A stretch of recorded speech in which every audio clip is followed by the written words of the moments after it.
Back in 2022 or so, I swore to myself that I will never, ever draw a dragon ever again.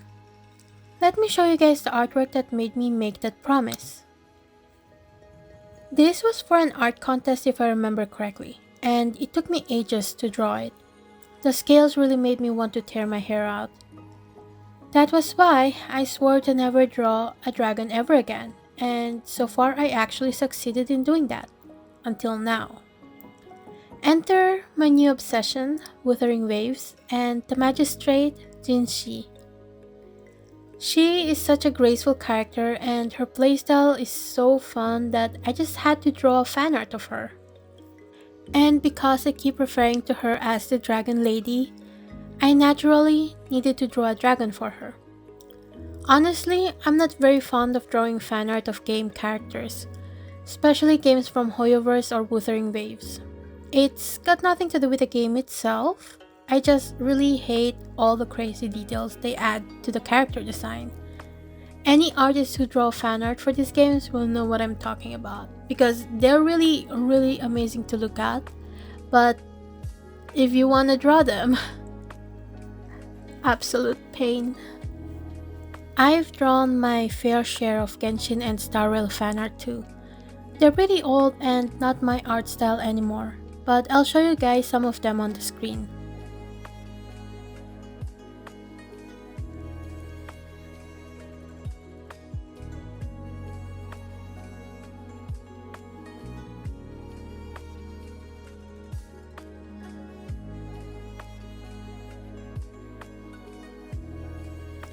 As you can see, my art style definitely changed a lot since 2020. The Huto artwork that I showed you guys was actually part of a Genshin fan art book that I was part of, but sadly, that never really came to fruition. This is like the second art book project that I was part of that never really got to the printing stage. I'm starting to think that I might be cursed. Huta was my favorite character in Genshin, and right now in Wuthering Waves, it's Jinshi. This made me realize I might have a thing for characters with pigtails, which, kinda checks out. My PNG tuber before when I stream on Twitch was a girl with pigtails, after all. And I remember wanting Kachin really badly when I first started playing Genshin, cause she's a purple-haired anime girl. And then there's Mona, who is also one of my favorite characters in Genshin. Either I have a thing for cute anime girls in pigtails or Hoyoverse really likes to give their characters pigtails. Anyways, that's enough rambling. I'm here to talk about Jinshi. I got her on my 50th wish, which I am so thankful for I didn't lose the 50-50, cause my luck in gacha games is horrible.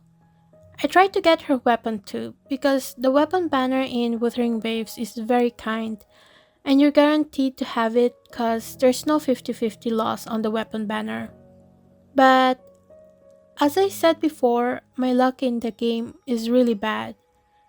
I actually got her weapon after 70 pulls. That was painful, especially considering the fact that heart pity is 80.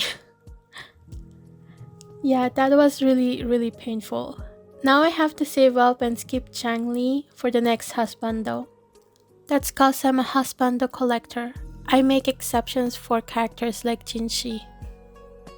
Knowing my luck, the next husbando I'll pull, I will probably lose the 50-50 too.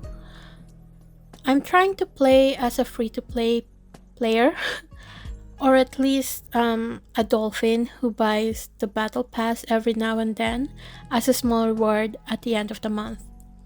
So, about the dragon next to Jinshi, I actually am really grateful that Jue is really freaking hairy and covers most of his body in hair, so I don't have to draw scales. Also, I learned after drawing for years that I didn't have to draw extremely detailed. I don't know why that only really sunk into my brain a couple months ago, but I've been staring at artworks from my favorite artists like Wulup, Washanapple, and RDJ Locke, And I realized they don't really go into extreme details with their art style. As long as it's readable that it's supposed to be a certain object with shapes and shadows, then that's all you need. This is especially the case for Wulop. If you actually look at his paintings closely, you'll see that most of them are very much just random brush strokes, especially the jewelry, which is one of my favorite parts of how Wulop renders his jewelry because it just seems so organic somehow. I don't know how to explain, but it's really pretty. I like it. That being said, I also thought about making my art style look more painterly and loose. Before I started coloring this art piece, I actually made a quick test version with Kim Dokja just to see if I can actually fulfill my vision. It's not bad, and I can see it being implemented into my art style in the future. I tried that kind of rendering style with this fan art of Jinshi, but because I already did the line art before and I didn't want to start from scratch again, this art piece ended up looking like an in-between of the style that I want and the style that I have already. Anyway, I'm just happy I finished this piece. I didn't sleep until 7 a.m. to work on this because I just had so much energy that I thought I might as well work on it. It's not like I had something to do on a Monday since I'm a full-time artist. That being said, I hope you guys like this video. My plan is to get my channel monetized in a year, so I'll try to post at least 2 or 3 videos a month.